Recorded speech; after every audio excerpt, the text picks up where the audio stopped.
ای هارون، ای هارون، ای دیوانه، که عقلی تو می درآید؟ من دیوانم یا تو؟ البته که تو دیوانه ای.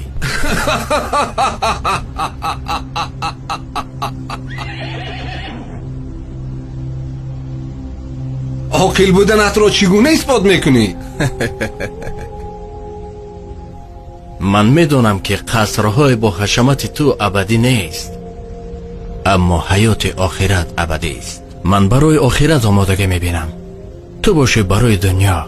قصرها بنیاد داری و دنیای خود را آباد میسازی و آخرتت را خراب. با این خاطر میترسی که این آبادی را گذاشته به آن ویران نروی، در حالی که تو عمیق میدانی خانه آخرتت آنجاست. هارون، اکنون به من گوی که دیوانه است. به خدا قسم که راست میگویی. باز یگان نصیحتم کن. کتاب خدا برای تو بسنده است، به آن چنگ زن و رستگار شو. یگان احتیاج داری که اون را برآورده کنم؟ بله، 3 خواهش دارم. اگر تو آنها را برایم اجرا کنی، از تو سپاسگزار خواهم شد. بگو. عمرم را دراز کن.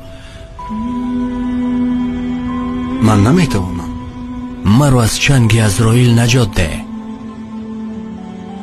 این از دستی من نمی آید. پس مرا وارد بهشت ساز و از دوزخ نجاتم ده. من قدرت این را ندارم. این طور که باشد تو غلام هستی نه شاه، و من از غلامان حاجت نمیپرسم.